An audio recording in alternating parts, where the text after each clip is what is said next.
Good Morning Texas Home and Wealth, sponsored by Rodney Anderson with Supreme Lending. Your offer was accepted. Check. And your mortgage approved. Check. But that doesn't mean your new home is a done deal. Rodney Anderson, GMT's mortgage expert, is here this morning to break down a few of the biggest mortgage mistakes. Now, Rodney, there are a number of things that people should avoid doing before closing on their new home. And you have a list of things that you say people shouldn't do, starting with don't open a new credit card. Yeah, one of the most important things, Shannon, is your credit score. And the last thing you want to have happen to you is your credit score drop right before you close on your home loan, and you have to take a higher rate or you may not be approved. The number one step, don't open any new credit, not just even credit cards. Don't go get new car loans. Don't go add any new student loans. We see this all the time, and it can derail people, or it can drop that credit score, and you will be charged significant increases in interest rate because of Fannie Mae charges those things. Wow, so hold tight with those credit cards. Don't do it, you say. But you also say don't change up your job. Yeah, let your lender know everything up front. We're going to verify employment up front when you're doing your loan, but we are also going to verify your employment the day of closing. I'll give you an example. Client was refinancing last month on their mortgage. Okay. Here they are. They go to the closing table. The wife didn't tell the husband that she had been laid off from her job. Oh, no. We call to verify employment. She's no longer employed.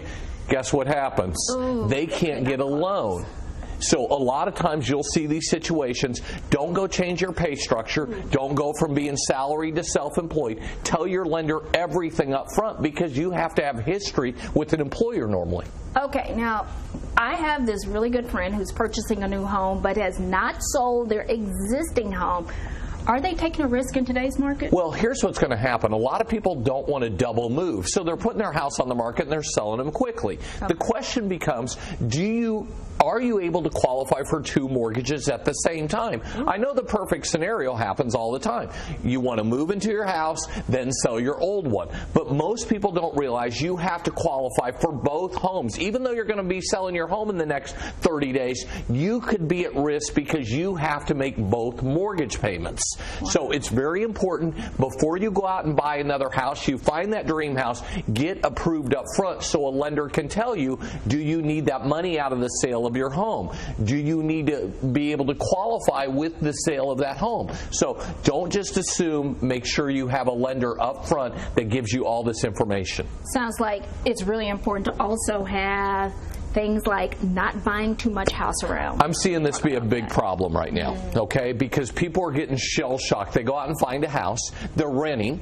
They're paying $1,700 a month in rent in their 600-square-foot apartment, and they go out and they think that they want their payments at about $2,000 a month. They get shell-shocked because they got to buy more house than they think, and all of a sudden their payments are $2,500 a month. If you're struggling making your $1,700 rent payments, what makes you think that you're going to be able to make a $2,500 mortgage payment?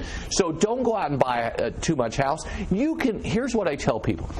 You can grow into your house. What I mean by that is you don't have to stay in your house 30 years anymore. Buy a house, stay in it 5-7 years, sell it, get ready for the next house. Don't just prepare for your long-term house, because people don't live in houses 30 years anymore. Yeah, I think those are really good advice, tips. Rodney Anderson, you can contact this man for more information at 1-800-EXPRESS for more information. Also about refinancing, just go ahead and log on to rodneyanderson.com, and you can also find these great tips.